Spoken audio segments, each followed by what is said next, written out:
Hello friends, welcome to NS foods. ఈరోజు మనం ఈ వీడియోలో ఎంత ఈజీగా చేసుకునే రెగ్యులర్ చేసుకునే చపాతీలా కాకుండా ఈ విధంగా కొంచెం టమాటాలతో యూజ్ చేసి చేసుకోండి. చాలా అంటే చాలా కమ్మగా ఉంటుందండి. ఒక్కసారి ట్రై చేయండి. ముందుగా దీనికోసం ఒక 3 టమాటాలని వాటర్లో వేసి బాగా ఉడికించుకోవాలి.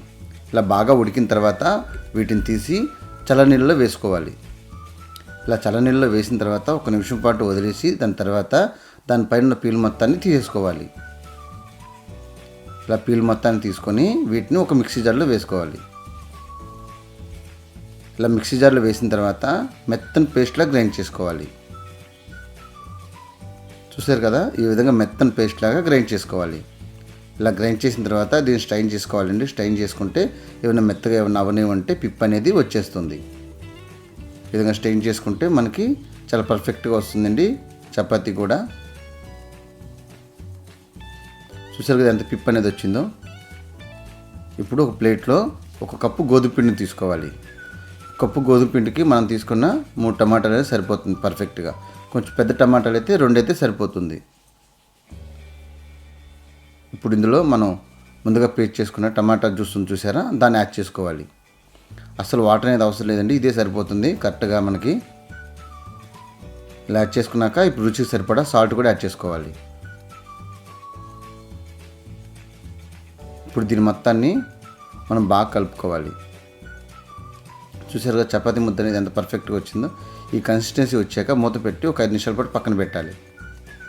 ఈలోపు వేరే ప్లేట్లో ఒక 2 ఎగ్స్ని ఇలా బీట్ చేసుకోవాలి.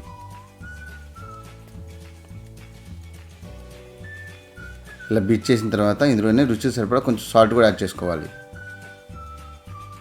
ఇప్పుడు ఇందులో కొంచెం కొత్తిమీర వేసి దీని మొత్తాన్ని మనం బాగా బీట్ చేసుకోవాలి.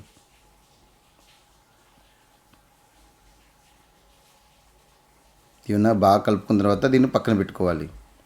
ఈలోపు మనం ముందుగా ప్రిపేర్ చేసుకున్న చపాతీ పిండిని చూసారా, ఇది బాగా మెత్తగా అయిపోయి ఉంటుంది. చూసారు కదా, ఈ కన్సిస్టెన్సీలో ఉండాలి. ఇప్పుడు వీటిని చిన్న చిన్న బాల్స్లో చేసుకోవాలి. ఇప్పుడు మరీ చపాతీలో కాకుండా మరీ పూరి సైజులో కాకుండా మీడియం సైజులో ఇవి ఉండలా చేసుకోవాలి.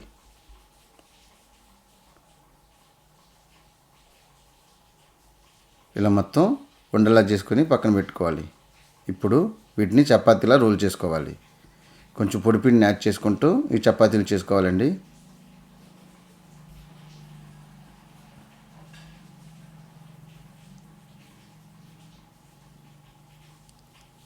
ఈ విధంగా చపాతీలా రోల్ చేసుకోవాలి. నేను ఎడ్జెస్ కట్ చేశానండి, ఇది క్లిప్ అనేది మిస్ అయ్యింది. ఇప్పుడు దీనిపైన కొంచెం ఆయిల్ అనేది